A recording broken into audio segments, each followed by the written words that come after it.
Okay, so forget the final score for just a minute, because at this year's Super Bowl, the real drama, the most incredible plays, they weren't even happening on the field. Nope, they were going down in the stands, at all the parties, and of course, all over social media. We're talking sudden breakups, full-on meltdowns, you name it. Let's get into all of the celebrity chaos. So, can you imagine a relationship that's totally on before kickoff, but is completely 100% over by the final whistle? Or how about a major performer having a violent breakdown on stage and literally tearing the whole set apart? And what if I told you we witnessed maybe the most uncomfortable family gathering of all time, packed with multiple ex-boyfriends all in the same room? Yeah, okay, let's dive into this. So let's start with what has to be the most awkward family reunion in history. You had the Kardashian Jenners and their ever-expanding universe of exes all crammed under one roof. Or, one giant stadium. And honestly, this picture just says it all. You're looking at Kendall Jenner, and yeah, she seems understandably uncomfortable. Why? Well, she's watching her very recent ex, Bad Bunny, perform during the halftime show. And just to dial up the awkwardness to an 11, standing right near her is another one of her exes, Lewis Hamilton, who, by the way, was there with her sister, Kim. Yikes. And social media did not miss a single beat on this one. One person on Twitter just summed it up perfectly.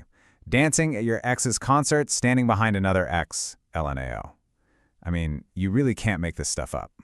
And from there, the family dynamics just get even more tangled. So while Kendall's trying to navigate her ex-boyfriend minefield, her sister Kim was spotted getting pretty close with one of them, Lewis Hamilton.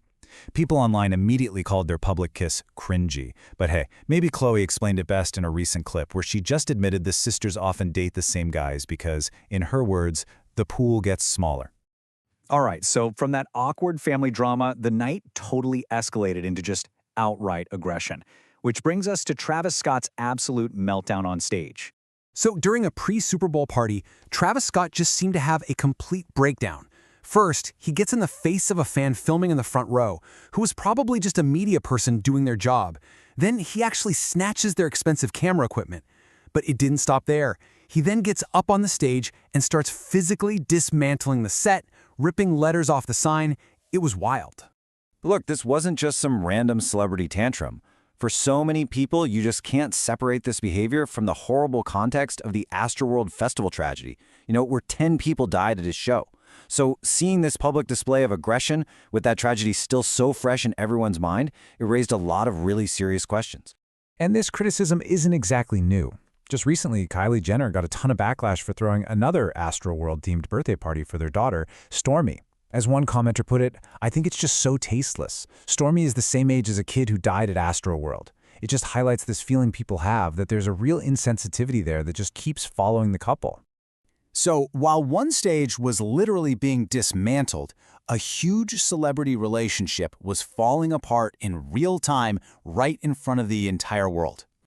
This breakup happened at lightning speed. It was insane. Before the game started, Cardi B and football player Stefon Diggs' relationship was, complicated. Then, right in the middle of the game, she hits unfollow on Instagram. And by the time the game was over, she was publicly, officially single. Just like that.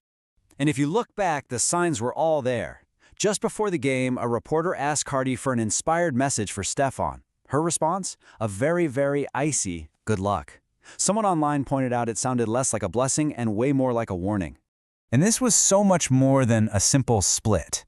First off, they have an infant child together. Second, there are rumors everywhere about an affair. And here's the most shocking detail of all.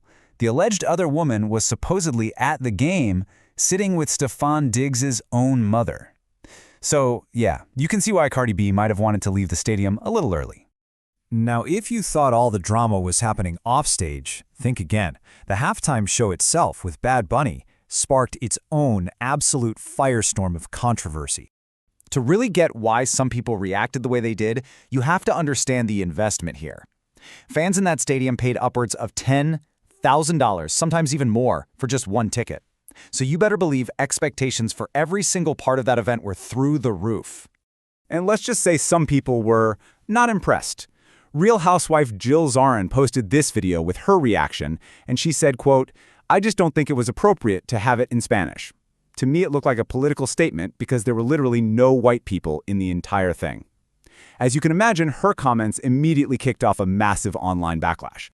But she wasn't done. In the very same video, seemingly out of absolutely nowhere, she just adds, "And Lady Gaga got a facelift, I didn't recognize her." It was such a strange, off-topic jab that just made her whole complaint even more bizarre. And believe me, the chaos did not stop there. The entire Super Bowl weekend was just packed with other completely bizarre celebrity moments. So let's just do a quick lightning round of some of the weirdest. I mean, where do you even start with this? First, post-breakup, Cardi B was seen twerking on an actual robot at an afterparty.